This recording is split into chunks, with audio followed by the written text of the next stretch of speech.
नमस्कार दोस्तों, एक बार फिर से आपका स्वागत है मेरे YouTube के चैनल ब्रिजेश भंडारी में। और जैसे कि आपको पता है, इसमें चल रही है एक सीरीज जिसका नाम है एक और वार्तालाप। और एक और वार्तालाप में आज मैं लाया हूँ उत्तराखंड के एक और हीरे को चुनकर, और जिनका नाम है सत्येंद्र फंडियाल जी, जो कि एक गायक हैं, लेखक हैं, जो गाने लिखते हैं, एक्टिंग भी करते हैं और संगीत जगत में सर का बहुत नाम है। जो हमारे उत्तराखंड की पहली फिल्म थी जगवाल, उसमें सर ने एक बहुत फेमस गाना गाया था, वो गाना भी जरूर होगा। और करते हैं, सर से मैं मिलने आया हूँ आज इनके घर पर साहिबाबाद, और हम कर रहे हैं बातचीत अपनी ही इस गाड़ी में जिसमें हमने लास्ट टाइम पन्नू भाई से बात करी थी। तो चलिए करते हैं बातचीत सर से, शुरुआत करते हैं। सबसे पहले तो बहुत बहुत स्वागत है सर आपका। धन्यवाद आपका भी, और बंधुगण जितने हमारे दर्शक देखने वाले दर्शक हैं उनका भी। सर मैं सबसे पहले आपसे ये जानना चाहूँगा कि आपने, जैसे आप अपने बचपन के बारे में हमारे दर्शकों को कुछ बताइए, और ये संगीत की रुचि आपके अंदर कैसे पैदा हुई, इसके बारे में हमारे दर्शकों को बताइए। और करते हैं फिर अपने सफ़र को भी शुरू। हम साउथ दिल्ली में रहते थे, किदवई नगर। हाँ, वो उत्तराखंडियों की बड़ी प्रसिद्ध कॉलोनी थी। तो वहाँ माहौल था पहाड़ी, और वहाँ हम सुनते थे। तो एक बार राही जी आए थे और एक साउथ इंडियन गाना गाती थी, राधा जी। अच्छा। तो मुझे लगा कि हमें भी गाना चाहिए, गढ़वाली गाने। फिर वहाँ पर आते रहते थे, वहाँ पर लोग बाग कलाकार बड़े बड़े उस टाइम के। अच्छा। महेश तिवारी जी, राही जी, ये सब लोग आते थे। तो हम लोग उनको सुनते थे, वो राधा जी को सुनते थे। तो वहाँ एक कम्युनिटी सेंटर था डी ब्लॉक में। हाँ, अगर आपको याद है। मुझे याद है। तो वहाँ हम देखते थे, हम कहते थे यार हम भी कभी गा सकेंगे। अच्छा। और मन में एक बात आती मन में बात आती थी। और हमारे स्क्वायर में ना, क्योंकि पंजाबी और हम गढ़वाली लोग मिलकर लोहड़ी मनाते थे। अच्छा। वो चलन था उस टाइम पर। तो वहाँ उसमें मेरे को कहा कि मेरा घर का नाम गुड्डू है, कि गुड्डू तू बहुत अच्छा गाना गाता है यार, तू जरा सुना हमारे को कुछ। अच्छा, लोहड़ी में बोला आपसे? लोहड़ी में। तो मैंने वो फिल्मी गाने जो होते थे, तो वो, और मेरे को बहुत अच्छा लगता था वो वाला गाना, कोई हमदम ना रहा। अरे वाह। मैं बहुत गाता था उसको। और फिल्मी गाने हम गाते थे रेडियो से सुन के ना। तो वो अच्छा, लोग बाग गाने गाते थे, मैं क्या करता था, उसके बीच के जो इंटरल्यूड जिसको बोलते हैं, उस धुन को गुनगुनाता था। अच्छा। अरे वाह। तो उसको गुनगुनाता था, और उसके बाद उस पे मैं अपने शब्द फिट करने की कोशिश करता था। अच्छा। तो अच्छा, अपने आप ही उस धुन के ऊपर अपने खुद ही कुछ शब्द ट्राई करते थे कि यार इसमें अगर ये चला जाए तो कैसा रहेगा, ये कैसा रहेगा, क्या बनेगा ये। तो वो दिमाग में चलता रहता था। तो फिर बल्कि घर में डांट भी पड़ती थी। मम्मी तो बहुत गुस्सा होती थी, माता जी मेरी, कि भाई इसका कुछ काम नहीं है, पढ़ाई लिखाई तो करते गिटार बनेगा। अच्छा, हमारा ग्रुप भी ऐसा था। हमारे पड़ोस में एक बहुत अच्छा लड़का गाना गाता था, सुधीर था उसका नाम, बहुत अच्छी आवाज़ थी उसकी। तो हम जोर जोर से चिल्लाते थे पूरे स्क्वायर में रात को ना। अच्छा, रात को चिल्लाते थे। तो हमारे को ना डांट भी पड़ती थी, और थप्पड़ भी लग जाते थे दोनों के माँ बाप। हम फिर भी नहीं सुधरे। इधर को लेना। हाँ, इधर को ले लेते हैं यहाँ से। वहाँ के तो बॉर्डर वालों का पंगा चल रहा है ना। फिर अब शौक तो था ही। तो मेरे ना जो माँ जी के जो पीढ़ी है, वो ननिहाल जो है, उसमें सभी अच्छा गाते हैं। अच्छा, मम्मी की साइड के जितने? हाँ, मामा जी बहुत अच्छा गाते थे। छोटे मामा बहुत अच्छा गाते थे, बड़े मामा बहुत अच्छा गाते थे, सख्त बहुत थे वो। अच्छा। वो हमारे को पढ़ने के नाम पे गुस्सा आता था तो ना पीट पाट के और वो लटका देते थे। उनका मैथमेटिक्स बहुत अच्छा आता था, और हमारा जीरो था। उनके डर के हमारे जो कुछ आते भी थे वो सॉल्व करना वो भी भूल जाते थे। हाँ, पहले के टाइम के लोग ऐसे होते थे कि मारते पहले थे, बताते बाद में थे। हाँ, वो तो उल्टा ही लटका देते थे। तो हम उनसे डरते बहुत थे। पर वो गाते बहुत अच्छा थे। अच्छा। और एडवांटेज थी। मम्मी को भी बहुत अच्छा गाती थी मम्मी। और तो फिर मेरी जो शुरुआत हुई गाने की ना, वो गुसल खाने से हुई। अच्छा। क्योंकि वो इको होता था। अब मेरे साथ का जो पड़ोसी था लड़का, वो बहुत ही अच्छा गाता था। हम दोनों का कंपटीशन होता था, हम एक ही टाइम पर लगभग वो नहाने के लिए घुसते थे। वो चिल्लाता था तो फिर मैं भी चिल्लाता था। फिर दोनों की पिटाई होती थी अपने अपने घर में। चिल्ला के रहे, नहाने गया तो नहाया वो दूसरी लाइन जो थी ना, वो बिल्कुल नजदीक थी। हाँ, मुझे पता है उसके, आपने देखा है उसके पीछे। तो कहते थे इन दोनों का तो दिमाग खराब हो रखा है, ये हमारे को दुखी करते हैं। बच्चे पढ़ रहे होते हैं और ये चिल्लाने लग जाते हैं, दोनों एक ही साथ गुसल खाने में घुसते हैं अपने। फिर धीरे धीरे फिर कॉलेज में गाने लगा मैं। कॉलेज में भी मैं गाता था, और एक बड़ा फेमस गाना था उस टाइम पर, नई नई फिल्म आई थी वो, गीत गाता चल उस टाइम पे। अच्छा, गीत गाता चलो राही गुनगुनाता। बहुत वही तान लेता था मैं। बल्कि एक बारी मेरी मम्मी ने कहा है रेडियो इतनी तेज चला रखा है, और गूंज से रही होगी आवाज। जरा अब रेडियो होते थे बड़े बड़े डब्बे, समझ गया। हाँ, पहले रेडियो होते थे। देखा कि अरे ये तो गुड्डू गा रहा है, और उन्होंने जोर जोर से दरवाजा बाहर निकल जल्दी। ऐसे हमारा वो था। फिर कॉलेज में अच्छा माहौल मिला मेरे को म्यूजिक का ना। अच्छा। हमारा ग्रुप बना हुआ था एक, उसमें 2 बंगाली लड़के थे और लड़कियां थी, बहुत अच्छा गाती थी। तो वो धीरे धीरे अच्छा, आपको अगर कहा जाए तो कॉलेज में ही आपको माहौल मिला अच्छा। मतलब जैसे बोलते हैं कि एक राह जो है, या मतलब एक जो आपको नॉलेज वाली बात। अभी जैसे लेफ्ट चले या राइट, कहीं से भी निकल लीजिए, अच्छा, रास्ता आ जाएगा। तो बस जैसे आपने कॉलेज में गाया, या स्कूल कॉलेज में जैसे आप गा रहे थे, स्कूल में भी गाया होगा? स्कूल में बहुत गाया मैंने। प्रार्थना मेरे से ही करवाते थे। अच्छा, प्रार्थना आपसे करवाते? प्रार्थना मेरे से करवाते थे, हे पिता परमेश्वर। अच्छा, ये जो स्कूल की प्रेयर होती है, हे पिता परमेश्वर आशीष ऐसा दीजिए। अच्छा, उस टाइम पे तो ये भी बड़ी बात हुई ना कि स्कूल के 200-250 बच्चे हैं या 500 बच्चे हैं, उनके बीच में जाके आप स्टेज के ऊपर एक प्रेयर गा रहे हो, तो उसके लिए भी थोड़ा मतलब एक करेज चाहिए, साहस चाहिए। बिल्कुल, है ना, उस टाइम की बात है ये तो।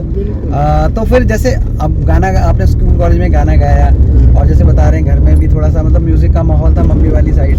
तो ये गढ़वाली गानों के लिए, या गढ़वाली जो फिल्म, जैसे आपने पहली फिल्म में गाना गाया है जगवाल में, तो वो आपका कैसे कोइंसिडेंस बना कि आप वो उस फिल्म तक पहुंचे? ये बाई चांस था। मेरे मामा जी के लड़के जगदीश मेंदोलिया, रमेश मेंदोलिया, वो ग्रुप था, पारेश्वर गौड़ भाई साहब। अच्छा। वो बैठते थे कॉन्स्टिट्यूशन क्लब में। ओके। अब वो मेरे को मैं उनके घर पे ना जब जाता था तो मैं मेज बजाता था। अच्छा। वो आज भी मेज ही बजाता हूँ। हाँ, तबले जैसे। हाँ। तो वो कहते थे कि जरा सुना तू। एक दिन मेरे को बुलाया उन्होंने कि तो वहाँ आ जाइए। हमने देखा नहीं था कॉन्स्टिट्यूशन क्लब। अच्छा, सीपी में वो पीछे प्रेस क्लब के। समझ गया। तो उन्होंने सुना मेरे को। ओके। तो उन्होंने कहा कि भाई फिल्म बन रही है, हम एक फिल्म बना रहे हैं। अच्छा। तो हरी सेमवाल जी किदवाईनगर में रहते थे। हरी सेमवाल जी, हाँ मैं जानता हूँ, जाने माने निर्देशक और अभिनेता। मैं जानता हूँ, सुखदेव विहार में रहते हैं। हाँ। तो वो सब मिलो के जब वो बात हुई तो मेरे को कहा कि भाई सुना कुछ। अच्छा। और पहले तो डिस्क्लोज उन्होंने नहीं किया कि हम फिल्म बना रहे हैं। अच्छा। बाद में कहा कि तू क्या गाने वाने लिख सकता है, कुछ कर सकता है। मैंने कहा जी गढ़वाली गाने तो मेरे को नहीं आते। लैंग्वेज की प्रॉब्लम है, थोड़ी बहुत आती है बोलनी। थोड़ा बहुत आए छे ना वही टाइम पर। ठीक। यार हम भी सोचते थे कि हम बन जाए यार कुछ। आन जान कुछ भी नहीं थे, वो अब भी नहीं आन में थे कुछ। आरता बोल के उन्होंने कहा कि ठीक है, आवाज तो अच्छी लग रही है। उन्होंने मेरी आवाज रिकॉर्ड करके, उस टाइम पे टेप होते थे, और वो बॉम्बे भेजी। ओके। और औरों की भी भेजी जो सीनियर आर्टिस्ट थे, जो नामी लोग थे। अच्छा, उन्होंने कहा ये वॉइस किसकी है? उन्होंने कहा जी ये तो बिल्कुल नया लड़का है। कहते इसको ले आओ। अच्छा। रंजीत गजमेर जी जो नेपाली फिल्मों के जाने माना नाम है। राइट। हाँ जी। तो वो जाना माना नाम है, तो उन्होंने कहा यार ये वॉइस है। अच्छा, थोड़ी आपकी नई आवाज होगी, हाँ, यूनिक होगी थोड़ा सा। हाँ, और लोगों से वैसे ये बात तो मैंने भी नोटिस करी कि आपकी आवाज में थोड़ा सा यूनिक तो है, जैसे कि मतलब एक अलग सी बात है। मैंने भी आपको स्टेज पे सुना है। हाँ जी। तो मुझे लगा, मतलब मुझे भी थोड़ा आपकी आवाज और लोगों से थोड़ा सा अलग लगी। हाँ, तो ये आपको ये एडवांटेज हो सकता है। एडवांटेज है, ये नेचुरल है। और क्योंकि मैं तो फिल्मी गाना तो बहुत गाता था, बहुत ज्यादा गाता था। फिल्मी गाने बहुत ज्यादा गाता था ना मैं, तो वो मेरे को फिर वो आदत सी पड़ी हुई थी, तो मेरे को सुर साधने की जरूरत नहीं पड़ी वैसी। ऐसे मतलब अपने वो नेचुरली हो गया। नेचुरली हो गया। अच्छा। और उस टाइम पर एक गांव से आते थे अर्जुन। अच्छा अच्छा। वो उनका पेशा ही ये था शायद। तो मेरे एक मित्र थे, कॉमन फ्रेंड जो हमारे थे, उन्होंने सुनाया मेरे को गाना कि यार इसको पूरा बना, बहुत सुरीला। अच्छा। तो मैंने कहा मेरे को गढ़वाली नहीं आती भाई इतनी। उस टाइम की बात है ना, माहौल वैसा था। मैंने कहा हिंदी तो बना दूंगा मैं। तो कहते तू अपने हिसाब से गा चल इसको। अच्छा। फिर मैंने उन्होंने उसके शब्दों को ठीक ठीक पुराया, कहते ये बहुत चलेगा, देख लेना, बना देते हैं इसको। और तो फिर मेरा दिलचस्पी जागी ना पहाड़ी उसके लिए, माहौल के लिए। अच्छा अच्छा। और तब फिर मैंने लोगों के साथ जुड़ना शुरू किया। तो वो गाना अगर हमारे दर्शकों के लिए एक बार 2 लाइनें उसकी बोल दें तो। हाँ, वो उसको एक मैंने अपना एक वो छपेली और उसका वो दिया। अच्छा। स्टाइल जो मेरा स्टाइल बना बाद में। अच्छा, बाद में जो। हाँ, वो लंबी तान सी लेनी है। बोये नी जानो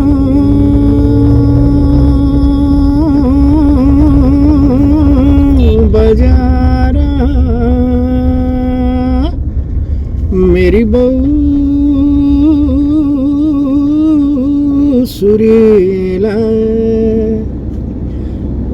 बोये सतपुली को सेना, बोये पंचमी को म्याला, मेरी बहू सुरेला। बोये नि जानो आह कतई नि जानो, बोये जमई नि जानो, बोये गो चली हत्योना खे जाल क्याला, सतपुली उरूचा पंचमी को म्याला, मेरी बहू सुरेला। दरन तारा तारा तारा तारा तारा हाँ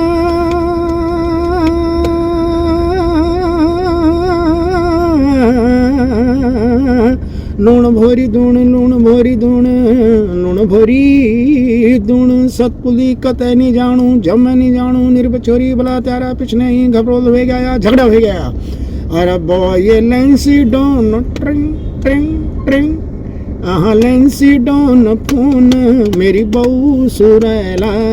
बॉय गो चली है क्यों ना, आहा खेजा लक्याला, सतपुली उरूचा पंचमी को म्याला, मेरी बहू सुरेला।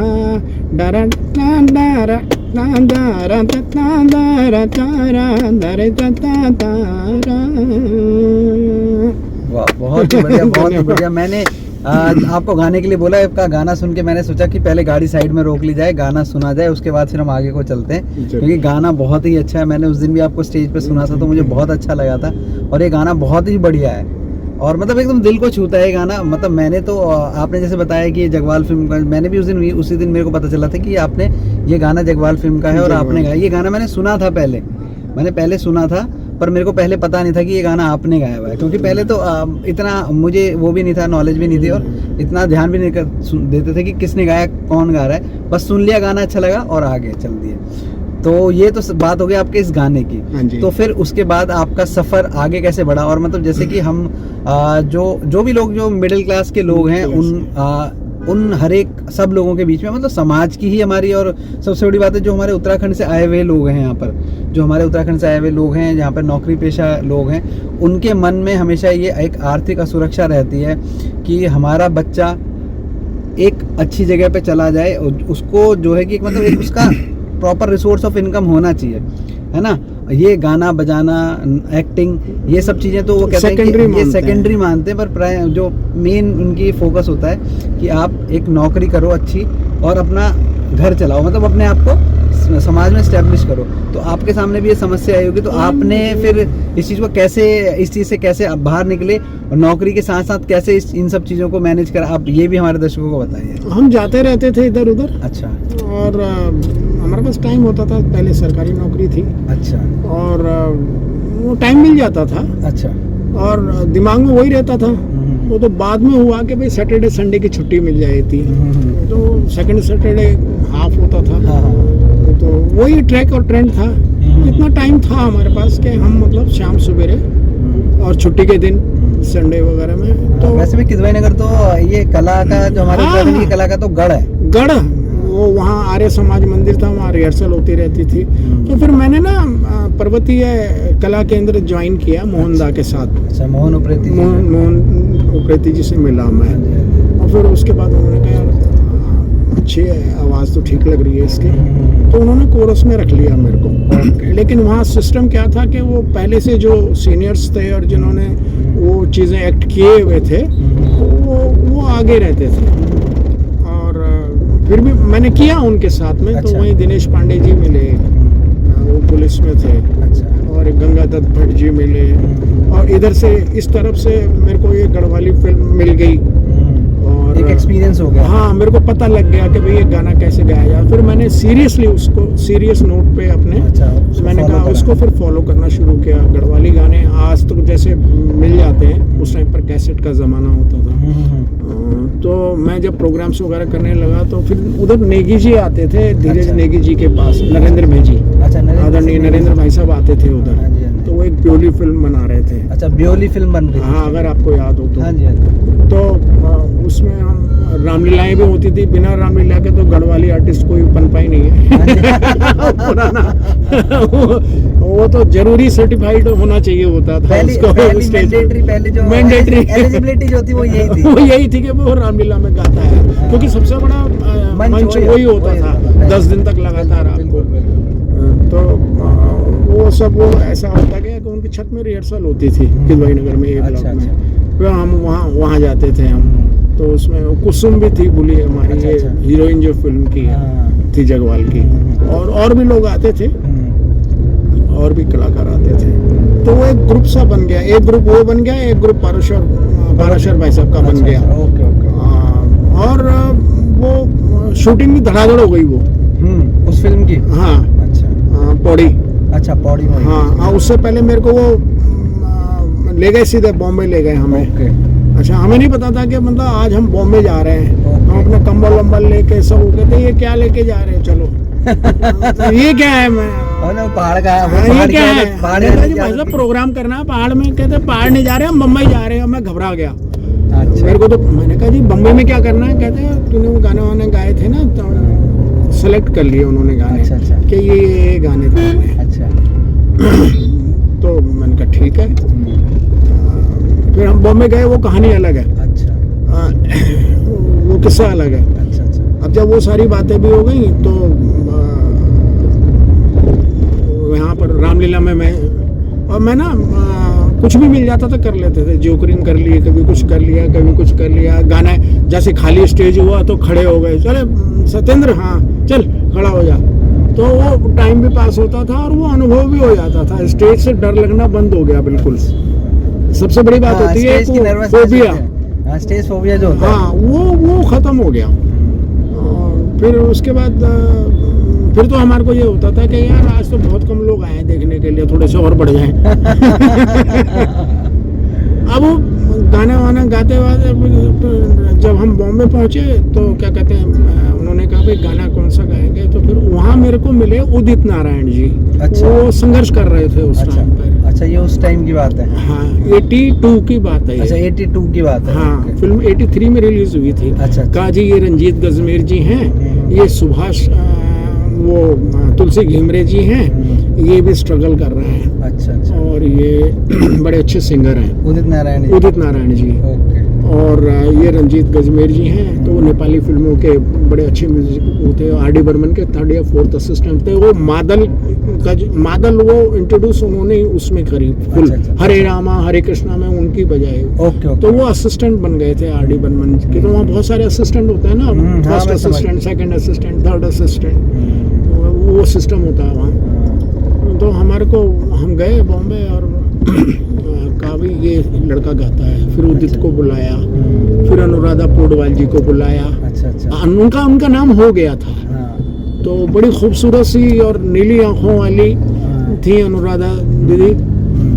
तो अभी भी मतलब वो एक ग्रेस तो हाई कलाकार का जो होता है। सही, बिल्कुल बिल्कुल। हाँ, तो मेरे से मुलाकात हुई तो मैंने उनको गाने वाने दिए, तो मेरे को कहा तू ये बांसुरीला जो फोक टाइप का ये गाएगा। अच्छा। और वो लुक लुका छुप छुपा ये गाना था, वो कलेक्शन, वो पाराशर भाई साहब ने वो सुनते थे उस गाने को। अच्छा अच्छा। तो वो उस टाइम पर ये नहीं होता था किसने गाया, किसका लिखा है, क्या है। गा दो। गा दो। तो वो उदित ने वो गाया। अच्छा। और हम वो करते थे, थड़िया चौपला, माजी भी अच्छा गाती थी, तो मेरे दिमाग में 2 थड़िया थे, एक थड़िया एक चौपला, वो उसको मिक्स किया गया। अच्छा। तो वो सारा टेक्निकल मैटर तो वही करते थे भाई, फिल्म में क्या अच्छा लगेगा, रंजीत गजमेर जी म्यूजिक में, म्यूजिक में कैसा होता है, क्या होगा। तो हमें तो कुछ मालूम नहीं था, हमको तो गाना है। और जब मैं माइक पे आया वहाँ ताड़देव में था वो स्टूडियो छोटा सा। अच्छा अच्छा। इलेक्ट्रिक मार्केट में, तो मेरे से गाया ही नहीं गया। अब वो एक तो आलाप ऐसा था, उसकी कोई ग्रामर तो थी नहीं आलाप की। अच्छा। तो उन्होंने कहा भाई तू इतना ही गाना, इतना। अच्छा। अब मैं कभी जिंदगी में, मेरा जिंदगी का पहला ही गाना वही था। अच्छा अच्छा। बांसुरीला, किसी भी तरह से माइक पे खड़े होने वाला। अब कभी वो गलती करें, कभी मैं गलती करूं, वो कहें यार ये दिल्ली का बैल जो है ना यार, इसको ना इसको व्याकरण सिखानी पड़ेगी। फिर उन्होंने बोला ऐसा है सत्येंद्र, तेरे से कल करेंगे, आज उदित का कर देते हैं। अच्छा। तो 2 दिन की रिकॉर्डिंग थी। अच्छा अच्छा। मैंने कहा जी ठीक है, ये तो आज तो बहुत बच गए। आज तो बच गया। मेरे ख्याल से 15-16 रीटेक हुए थे उसके, क्योंकि उस टाइम पर ऐसा नहीं होता था ना, उस टाइम पर वो चक्के चलते थे। तो अगर आपने रीटेक कर दिया या आप नहीं गा पा रहे हैं, तो उतनी जगह से फिर वो काट के, फिर उसको वो टेप को चिपका के, फिर वो लंबा प्रोसेस होता था वो। और वहाँ फिर वो गोल गोल घुमाएगा, सही प्रॉपर जगह पे वहाँ लगाएगा। जो रिकॉर्डिस्ट है, साउंड इंजीनियर है, बहुत मतलब बहुत लेंथी प्रोसेस था। हाँ, और अगर आपको पूरा ही गाना है, दोबारा से पूरा गाना है, कोई गलती नहीं करनी ना, म्यूजिक दोबारा पूरा बनेगा। Okay okay okay. आप लगाइए कैसा प्रोसेस होता था वो, बहुत लेंथी प्रोसेस होता था। लेकिन उसी ने अनुभव दिया कि आपको मतलब रिकॉर्डिंग्स कैसे करनी है। वो पक्का हो गया वो गाना। अच्छा, वो उस गाने से आप मतलब आप एक तरह से आपका लर्निंग जो फेज था वो वही उस गाने से मतलब हो गया, एकदम मजबूत हो गया। ओके यार, ये टेक्निकली ऐसे होता है। बस तो वो रिकॉर्ड हुए 3-4 गाने थे शायद उसमें। अच्छा, जब वो गाना आपका रिलीज हुआ और हिट हो गया, तो उसके बाद आपको कैसा लगता था, क्या महसूस होता था जब आप किशननगर में ही रहते थे? लोगों को अच्छा लगता था, मेरे को बड़ा अजीब सा लगता था कि यार मेरे को आता जाता तो कुछ है नहीं, और यार ये सब बांसुरीला कर रहे हैं। पहले भी उसको स्टेज पे लोगों ने गाया था। अच्छा। लेकिन वो जो स्टाइल था, वो रंजीत दा ने भी फिर मेरे को बताया, इसको इतना ही गा, इसको इतना ही गा। और वो जो तेरी खासियत जो है, तेरी वॉइस की क्वालिटी जो है, वो आलाप मुर्कियां हैं, तो उसमें कोई ऐसी ग्रामर नहीं है, तो लंबी ले ले, हम अपने आप काट देंगे जहाँ से काटना।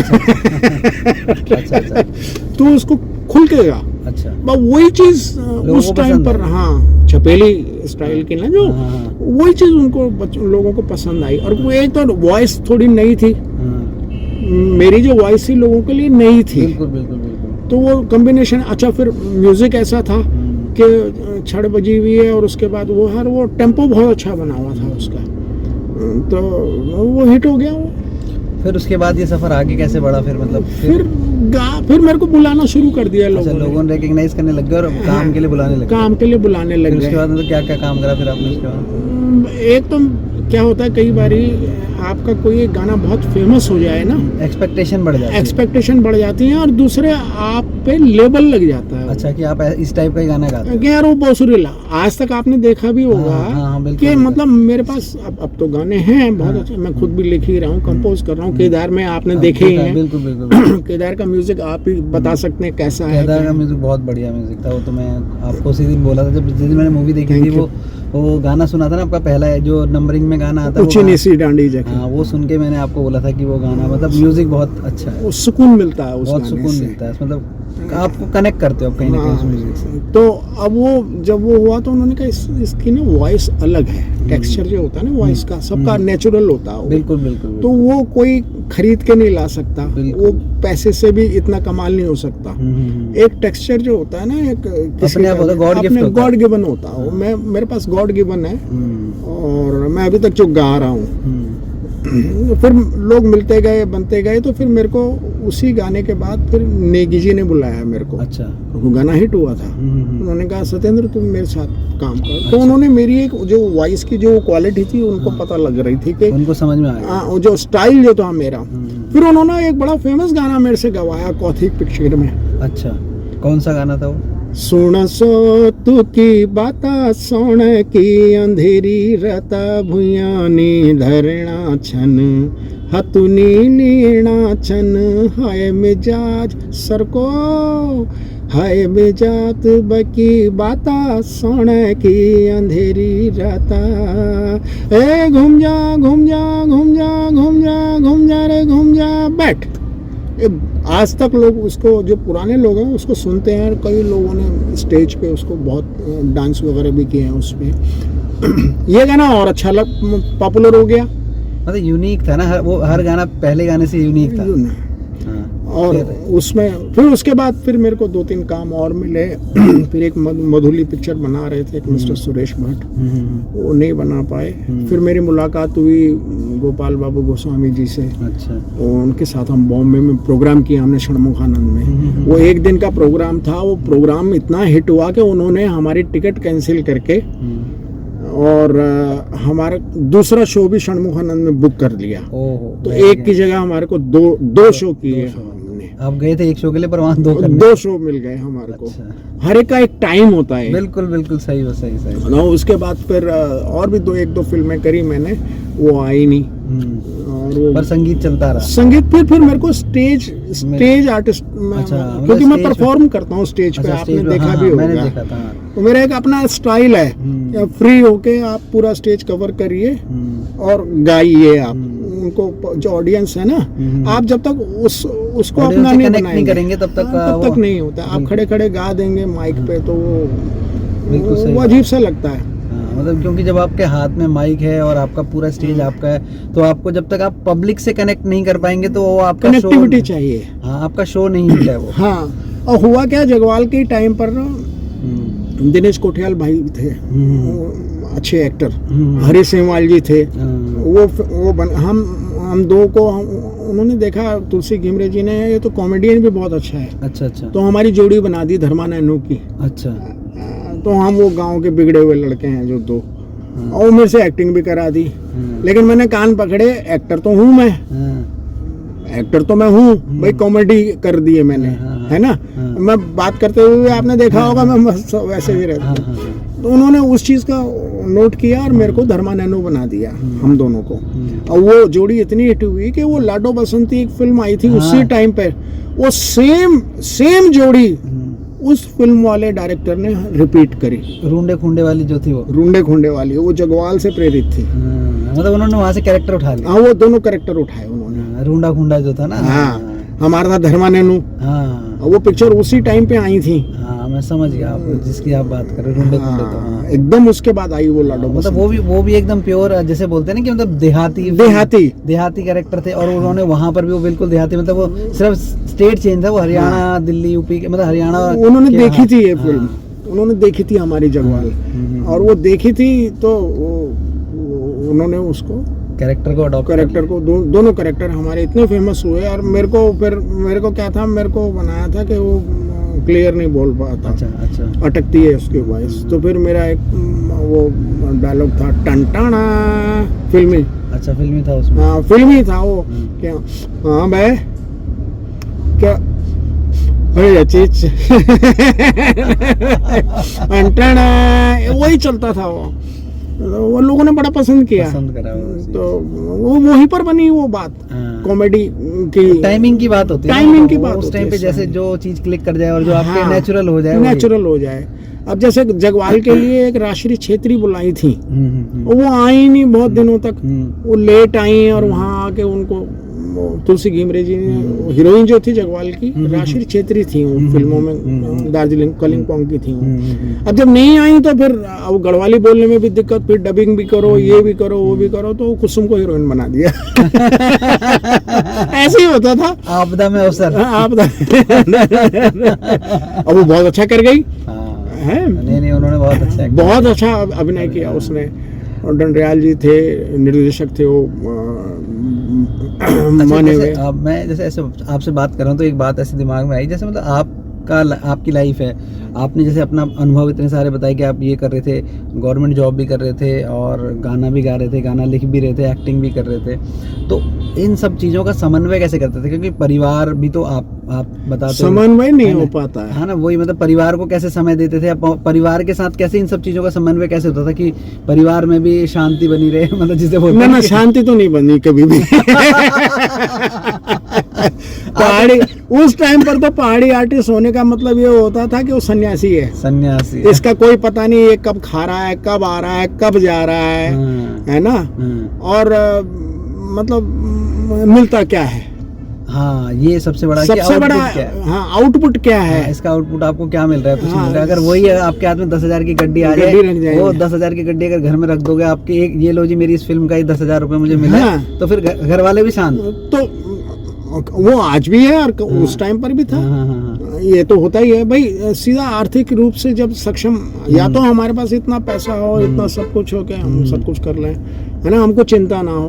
अब सब कुछ चारों तरफ से, फिर वो ऊपर सुनना तो पड़ता है, वो सुनना पड़ता है, वो तो आज तक भी सुनते हैं। वो कोई दिक्कत नहीं है, क्या करें फिर, अब छोड़ भी नहीं सकते हैं, लोग बुलाते हैं। अच्छा, तो जैसे ये सब अब ये तो आपके इनिशियल टाइम की आपने बात बताई कि आपका जो इनिशियल शुरुआत जैसे थी कि आप पहले घर में गाना गाते थे, फिर किसी से मिले, गाना गाया, फिर फिल्मों में गाना गा लिया, फिल्म में गाना गा लिया, हिट हो गए, एक्टिंग भी कर ली, तो उसके बाद का फिर ये सफर आपका जैसे फिर आगे कैसे बढ़ा? क्योंकि आपके तो इतनी लंबा सफर है, फिर तो उसके बाद फिर ये आगे सफर आगे फिर मैंने छोड़ दिया पहाड़ी ना, जब मैंने देखा अब किस के पास जाओ भाई, कहाँ जाओ, कोई बुलाता था तो एक गाना गा दिया, कुछ हुआ, और वही बहुत सुरी लाई। वो आज तक भी कई मेरे जो गाने हैं, जो मेरा सुना सोते की बात है, वो बहुत कम स्टेजों पे परफॉर्म हुआ है। उसको गाना और उसके साथ परफॉर्म करना मुश्किल है, म्यूजिशियनों को समझ में नहीं आता है, नए म्यूजिशियंस ने तो सुना ही नहीं है। उस टाइम पर तो बहुत हिट हुआ था और लोग बाग जानते थे, लेकिन मतलब मेरे पास फिर हो, अब अभी भी ले दे के मेरे पास गाने हैं, जैसे ऊंची नीसी है, मैंने बहुत सारे गाने लिखे हुए हैं, चल रहा है,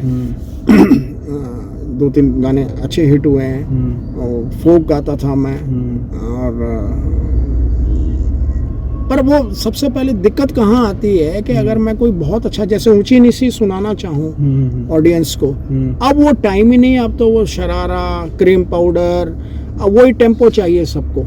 अच्छा, हमारे जो पुराने छपेली स्टाइल के जो हमने ये लिए हैं, आलाप लेते थे, कुछ करते थे, वो अब ना आपका माइनस पॉइंट होता है कि यार ये काट दो और आप खाली वैसे गुनगुनाओ, तो फिर उसके खत्म हो गया वो गाना, उसका आत्मा ही खत्म हो गया ना, मेन तो उसका सही तो वही है, असली चीज तो वही है। बिल्कुल बिल्कुल, गाने का असली जो रूल है वो तो वही है। हाँ, तो आजकल तो आपने देखा है कि एक साल में एक चलता है, 6-7 महीने खूब पैसे कमाता है, पैसे मोटे मांगता है आज का आर्टिस्ट जो हिट हो जाता है, जिसके कैसेट, और उसके बाद दूसरा आ जाता है, उसका पता नहीं लगता है वो कहाँ चला गया, फिर तीसरा आता है, फिर वो पता नहीं कहाँ चला गया। तो लाइफ स्पेल जो है गाने की, स्टेज की, वो कम रह गई है, और अब ये मीडिया जो है, सोशल मीडिया आ गया, हाँ, जगह जगह जिसको भी देखो वो रिकॉर्डिंग कर रहा है। रिकॉर्डिंग करना बड़ा आसान हो गया अब, हमारे टाइम पर वो चक्का घूमता था तो हम परेशान हो जाते थे कि यार ये टेक खराब हो गया, तो अब दोबारा दूसरा टेक कैसे होगा। आज की डेट में तो ऐसा कोई दिक्कत नहीं, 50 बार एक लाइन गा दीजिए आप, उसके बाद आप बैठ जाइए, फिर दोबारा दूसरी। मैं अभी एक फिल्म के लिए कर रहा हूँ, वो केदार फिल्म जो बनी, और उसके लिए जब म्यूजिक तैयार किया था, तो उस टाइम में और जो हमने वहाँ रिकॉर्डिंग्स वगैरह की थी, जमीन आसमान का फर्क है। मीडिया इतना तेज हो गया है, मशीनें अच्छी हो गई है, टेक्निक बहुत अच्छी हो गई है, क्वालिटी ऑफ द साउंड बहुत अच्छी हो गई है, इजी हो गया है सिंगर के लिए गाना, लेकिन वो उसकी एक वो जो आपको डेप्थ मिलती थी ना, वो खत्म हो गई है। अब म्यूजिक हैवी है, और आप देखिए कि वही एक पैटर्न चल रहा है, अगर आप उससे अलग हुए तो लोग वह गाना ही नहीं सुनेंगे। बिल्कुल सही बात है, रिजेक्शन हो जाएगा। आप कुछ भी अगर यूनिक करके लाओगे तो वो चीज वो एक्सेप्टेंस नहीं, स्वीकार्यता खत्म हो गई है। अब खाली अब फिलहाल मतलब मैक्सिमम जो गाने हैं, अगर आप, हाँ, ट्रेडिशनल में जैसे प्रीतम बुला जी हैं, उनका एक स्टैंडर्ड है और उन्होंने बहुत अचीव भी किया है और बहुत ज्ञान है उनको, तो वो उनका एक क्षेत्र है जिसके लिए वो जाने जाते हैं। अलग जागर शैली जो है। हाँ, जागर शैली जो है वो सुन लेंगे लोग, क्योंकि वो बाद में ना वो रिदमिक होती है और उसमें एक एनर्जी है। हाँ, वो एक कनेक्टिविटी अलग है उसकी वो अलग है, बिल्कुल प्योर वो है। लेकिन अगर हम ये अब छपेली वाले गाने, जैसे मैंने 1-2 जगह गाया, तो अब मेरे को अपना आलाप कम करना पड़ता है। कहते हैं यार भाई साहब, म्यूजिशियन भी कहते हैं भाई साहब यार रुका मत करो, रिदम टूट जाती है। रिदम टूट जाती है जी। ऑडियंस कहता है यार बताइए, नहीं पता इसका पेस ही है, जी अजीब सी मुसीबत है ये। तो उसके खूबसूरती वो है। राही जी हो गए, है ना, बालम परदेसी जी थे, मैं उनका जिक्र करना चाहूंगा। वो बहुत अच्छे फोक सिंगर थे। और ये कई गाने जो हैं आजकल के बच्चे जो करते हैं, वो उसका उठाया इधर डाल दिया, उसका उठाया उधर डाल दिया, रिमिक्स जो करते हैं, उनके कई पुराने गाने हैं जो मतलब उन्होंने दिए हैं, उनका कोई जानता ही नहीं है नाम। सही बात है, बिल्कुल सही। और एक अलग वॉइस थी, वो हाई पिच नोट्स पे वो कहाँ उठा के ले जाते थे वो गानों को। वो गाने मतलब वो म्यूजिक का जो पुराना टाइम का म्यूजिक था, उसका म्यूजिक का और आज के म्यूजिक का तो डिफरेंस बहुत ज्यादा है। आज का म्यूजिक ना एक सीमित दायरा हो गया है, बिल्कुल। मतलब आप एक ही ताल और एक ही उस पे अटक गए हैं। और अब आप ये देखिए, अच्छे सीरियस गाने जो हैं वो आप एवरेज देखिए, कम चलते हैं। अच्छा, ये तो बातें हो गई, जैसे ये हम संगीत के बारे में इतनी सारी बातें कर रहे हैं, तो जैसे अगर आपकी लाइफ के बारे में मैं बात करूं या आपके सफ़र के बारे में मैं बात करूं, तो आपको आपके सफ़र में कोई ऐसा मुकाम होगा या कोई एक ऐसी जगह होगी, कोई एक ऐसा अवार्ड तो नहीं कहूँगा, क्योंकि अवार्ड तो जब तक सिंगर रहता है उसको अवार्ड मिलते रहते हैं, अचीवमेंट्स होती रहती हैं, पर एक पल ऐसा आता है ना कि जब उसको इंसान को ऐसा लगता है कि कोई भी एक, चाहे वो इनाम हो या कोई उपहार हो, कोई सम्मान, सराहना, कोई सराहना, हाँ, मतलब कि आपको जब आपको लगे कि हाँ मेरी जो मेहनत है उसको रिकग्नाइज कर रहे हैं लोग। आपके लाइफ में कोई पल ऐसा आया हो? हाँ, 2-3 पल आए हैं। एक तो मैंने जब बिल्कुल ही छोड़ दिया था, तो फिर मेरे पुराने मित्रों ने कहा कि भाई वो अब यहाँ है। मैं कहा बॉम्बे ही रहा, फिर मैं वहाँ मैंने सीखा। अच्छा, कि रिकॉर्डिंग्स वगैरह प्रॉपर कैसे की जाती हैं, क्या किया जाता है। फिर वहाँ मैंने 6 गाने रिकॉर्ड भी किए हैं। अच्छा, वो अनफॉर्चुनेटली आए नहीं मार्केट में। तो मेरा बेसिक, मेरे को कोई संगीत का बहुत अच्छा विद्वान नहीं हूँ मैं, अच्छा क्या मैं हूँ ही नहीं। तो मैं एक वो कुदरतन मैं कंपोज करता हूँ। जब मैं कंपोज करूँगा तो सिंगर तो हूँ ही, तो सबसे पहले मैं धुन देखता हूँ कि किस तरह से यार ये कंपोजिशन इसके साथ कैसे मिल रही है, और इंटरल्यूड वगैरह इसमें क्या जाएगा, क्या मूड है गाने का, भाई इतना है। बिल्कुल। और उसको लिखा और उसको गुनगुनाया, तो सामने वाले को मैं पकाया दे देता हूँ कि भाई ये इस तरह का गाना है, समझ में आ रहा है तो देख लीजिए, बस छौंक लगा दो तुम इसमें, है ना। बकायदा मैं मुंह से या मेज बजा के भी बता देता हूँ, ढोलकी पकड़ी और वो रिदम सेक्शन में मैं ढोलकी हल्की सी बजा के भाई ये है, देखो तो अब इसके बीच में ये है। तो वो 6 गाने आपका मतलब 6 गाने विनोद राठौर, कविता कृष्णमूर्ति, क्या कहते हैं, सोनू निगम, इनसे मैंने 6 गाने करवाए थे। तो ट्रेड गाइड में भी मेरे बारे में आने लग गया था। बल्कि ये आपने देखा होगा, आ मेरी बांसुरिया केदार में आपने शायद सुना है, वो मैंने विनोद राठौर और कविता जी से गवाया था। वो प्रोड्यूसर ने बाद में कहा नहीं कर सकता हूँ, बहुत ज्यादा खर्चा हो रहा है। मतलब तो एक तरह से कहा जाए तो वो आपको आपकी अचीवमेंट लगती है। हाँ, मेरे को बॉम्बे में जाके मेरे को टेक्निक का मालूम हुआ वहाँ रह के, कि भाई क्या है, मतलब आप अगर कहीं स्टूडियो में अंदर घुस रहे हैं तो ये कोई ज़रूरी नहीं है कि आप बहुत तुर्रम खान क्लासिकल और वो सब सीखें। वो होना बहुत अच्छी बात है, आपके पास बहुत बड़ा प्लस पॉइंट है। आप सुर को अपने बिल्कुल प्रॉपर लगा सकते हैं, सब कुछ कर सकते हैं। लेकिन जो बेसिक चीज़ है हिंदी फिल्मों में या किसी फिल्म लाइन में या फिल्म में, आपकी वॉइस की क्वालिटी कैरेक्टर से कितनी मिलती है, आपको प्रोड्यूसर कितना चांस देता है, म्यूजिक डायरेक्टर कितना आपको उसको लगता है कि ये सूटेबल है, और उस कैरेक्टर से आपको मेल खाता है। हमारे टाइम पर मेल जरूरी होता था, वॉइस की वॉइस आपके उस कैरेक्टर के ऊपर सूट हो रही है नहीं हो रही। हाँ, अब नहीं है ऐसा। अब तो कोई भी किसी के लिए कुछ भी गा देता है। कोई भी किसी के लिए कुछ भी गा देता है। और गाने अब वहाँ पर भी यही हाल है कि वो पैटर्न जो वेस्टर्नाइज्ड पैटर्न है ना, वो हावी है। आप ये देखिए ना कि तबला तो खत्म, ढोलक तो ऑलमोस्ट गानों में कम ही हो गई है। गोविंदा के गानों में आपको डांस नंबर्स में मिल भी जाएगी, लेकिन फिर भी अब वो बीट्स जो है वो टेस्ट ही चेंज हो गया है बच्चों का भी ना। तो वो ठक ठक ठक ठक ठक ठक ठक ठक वही पैटर्न है। तो जैसे आपका फ्यूचर प्लान क्या क्या है, फ्यूचर में आप क्या क्या काम करें, अगर आप हमारे दर्शकों को बताना चाहें तो? बोला अब देखो, मैं 67 मेरे को लग रहा है रनिंग। अच्छा। अब इसके बाद मैं फ्यूचर क्या बताऊँ अपना, जितना किया वो अच्छा था। मतलब कुछ आने वाला, कुछ ऐसा आपके अभी आपकी तरफ से कुछ आने वाला है दर्शकों के लिए? दर्शकों के लिए अभी आपके साथ बैठा ही हुआ हूँ। अभी मैं परसों 3 गाने रिकॉर्ड वो बना के आया हूँ। मैं एक फिल्म और बन रही है, कुछ भजन वगैरह है, मैं भजन भी लिख रहा हूँ, लोग बाग मांगते हैं। और अपने लिए भी मेरे 2 गाने मैं देहरादून में रिकॉर्ड करके आया था, तो मैं वो भी कर रहा हूँ।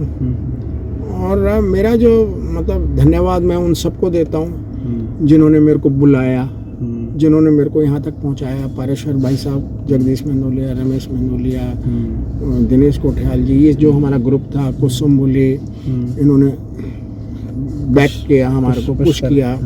फिर उसके बाद क्या कहते हैं, नरेंद्र भाई साहब, वो मेरे जो अच्छे, जो मेरे को मतलब आप क्या कह सकते हैं, जो मेरे टर्निंग पॉइंट थे। तो बॉस उर्ले तो हिट हो गया, उसके बाद कौथिक का नेगी जी ने मेरे पे विश्वास रखा और उन्होंने मेरे से एक गाना गवाया। वो यूनिक है, वो अभी भी आज के बच्चे उसको नहीं गा पाते हैं। सुन सौत की बाता, सुन सौत की बाता, सोन की अंधेरी राता, भुयाने धरना छन, हाथू नीलीना छन, हाय में जात सरको, हाय में जात बकी बाता, सोन की अंधेरी राता। घूम जा घूम जा घूम जा घूम जा घूम जा रे घूम जा, बैठ। अलग चीज है ना, बिल्कुल अलग चीज है, वो यूनिक है, बहुत यूनिक है। और मेरे को खुली छूट दी उन्होंने कि सत्येंद्र, एक अंतरा मेरे हिसाब से, बाकी दो तू अपने स्टाइल से गा। वाह, ये भी मतलब एक बड़ी बात अगर है। एक गायक को, एक संगीतकार इतनी छूट दे रहा है तो मतलब कुछ विश्वास होगा उसका, उसको उनको लगा कि इसकी वॉइस को इसी तरह से ऊपर लाना, जो है इसका ट्रैक बिल्कुल पॉपुलर हो गया जी। तो वो भी हुआ।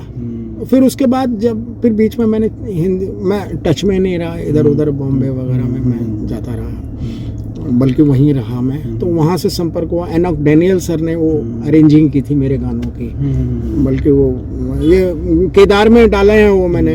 वो विनोद राठौर और कविता जी ने गाया था। अच्छा अच्छा।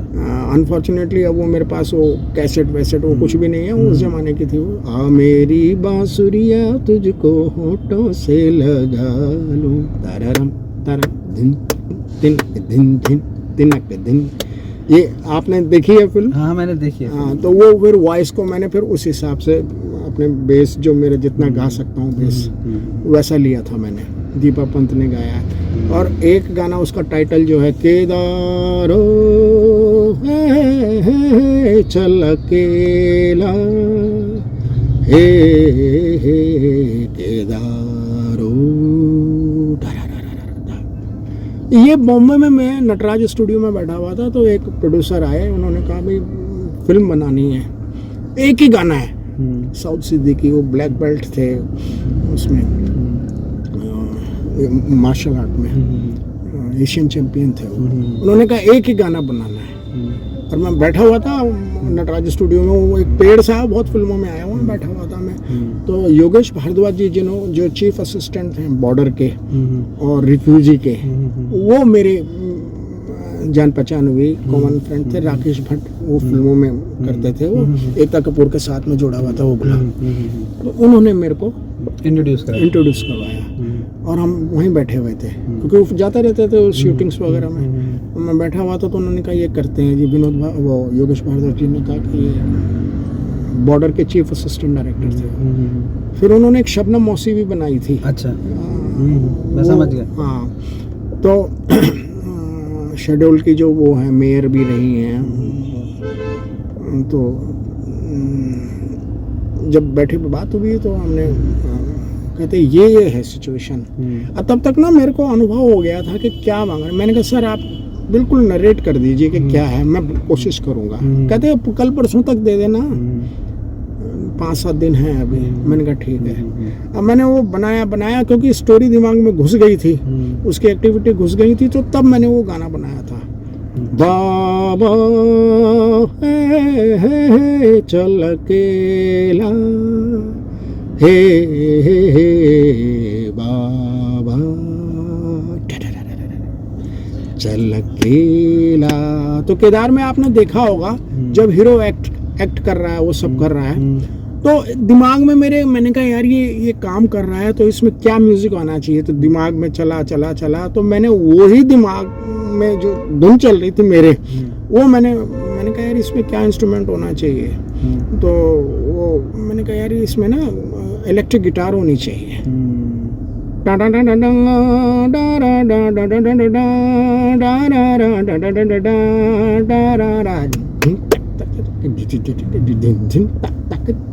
ये ऐसा कुछ बनाया था मैंने, उन्होंने उसी टाइम पे कहा रिकॉर्ड करते हैं इसको, और बदकिस्मती से वो भी नहीं बनी। चलो कोई नहीं, पर वो म्यूजिक तो आपका यूज, हाँ वो यहाँ यूज हुआ। तो कुल मिला के मतलब आप जो कुछ करते हैं ना वो लाइफ उसे संभाल के रखिए, कहीं ना कहीं काम आता है। बिल्कुल। हाँ। तो सत्येंद्र जी आपसे बातें करके बहुत मज़ा आ रहा है, बट हमारे पास भी कुछ समय की सीमाएं हैं, तो आपसे बातें करके बहुत अच्छा लगा और मैं आपका बहुत बहुत धन्यवाद करूंगा। और मैं अपने देखने वाले दर्शकों को भी यही कहूँगा कि प्लीज़ मेरे चैनल को लाइक कीजिए, शेयर कीजिए और सब्सक्राइब कीजिए, जो कि हम ऐसे गुणी कलाकारों को आप तक ला सकें और उनके जीवन के अनुभव आपके साथ साझा कर सकें। तो मैं आपका भी बहुत बहुत धन्यवाद कहूँगा सर। मैं ज़रूर चाहूँगा कि 2 शब्द आप हमारे दर्शकों को कहें।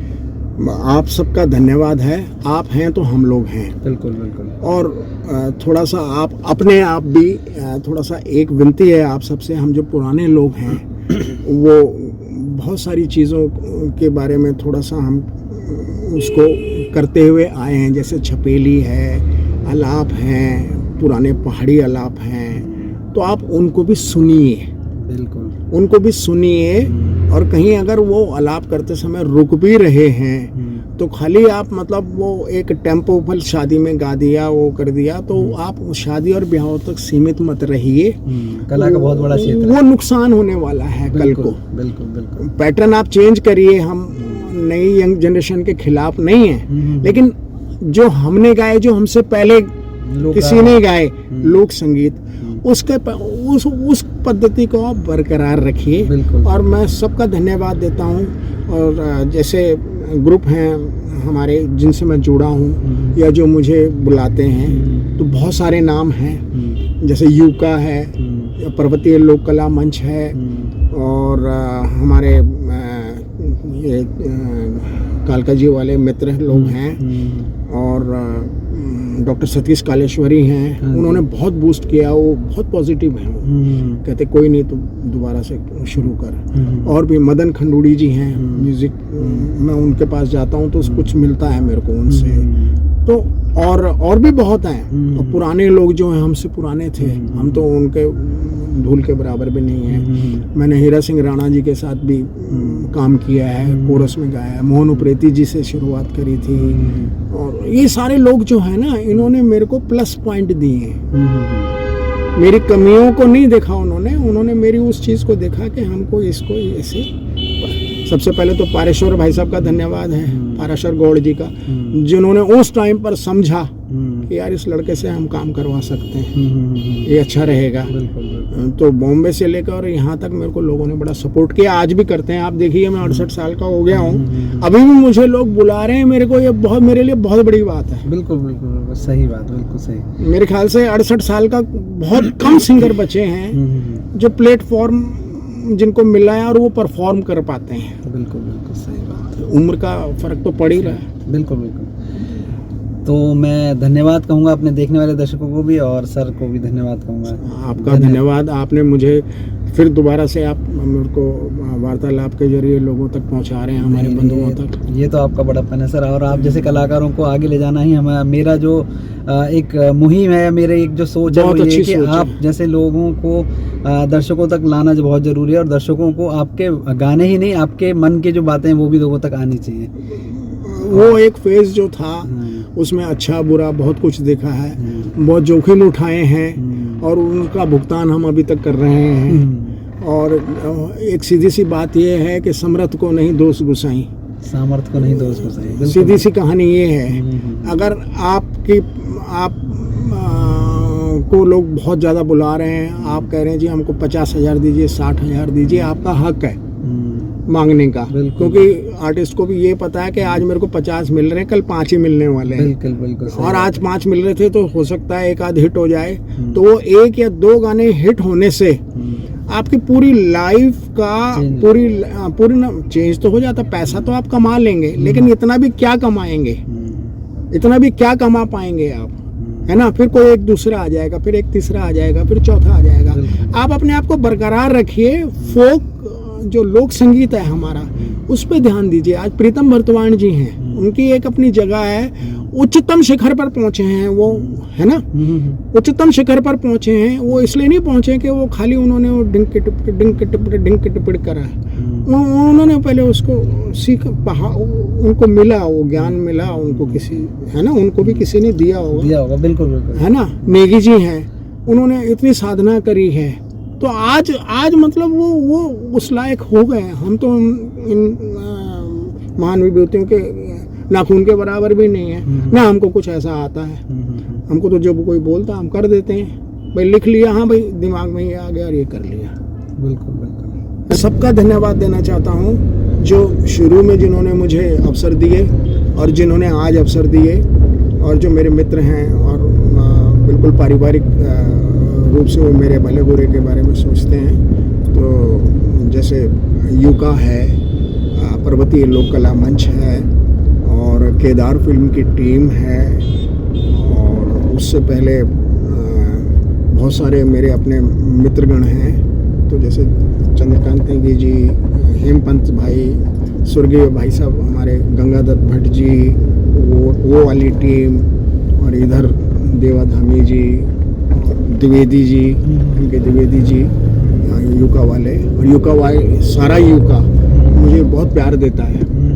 तो संयुक्ता बोली, उपने, अजय बिष्ट जी, राकेश गोसाई मुला है, जब बोलो आ जाता है, करते हैं, बैठते हैं हम लोग, और बहुत सारे लोग हैं। और भगवान चंद बुला ने मेरे को वो बुलाते हैं और मेरा रिस्पेक्ट देते हैं। उन्होंने मेरे को 2-3 काम भी दिलाए हैं। तो ये सब जितने भी हैं, अगर किसी का नाम मैं नहीं भी ले पाया हूँ तो वो मेरे दिल में है कि आप सबको बड़ा होने के बाद भी नमन करता हूँ मैं, जो आपने हमारे लिए किया है। और खुश रहिए और स्वस्थ रहिए। धन्यवाद। आपका भी बहुत बहुत धन्यवाद जो आपने समझा। धन्यवाद सत्येंद्र जी को धन्यवाद सर, धन्यवाद। ये तो आपका आशीर्वाद है और हमेशा ही बना रहना चाहिए। आप स्वस्थ रहें, और मैं भी यही कहूँगा कि आप स्वस्थ रहें और अच्छे रहें, और ऐसे बेहतरीन गीत, बेहतरीन संगीत हमारे नई युवा पीढ़ी को देते रहें। आपका बहुत बहुत धन्यवाद।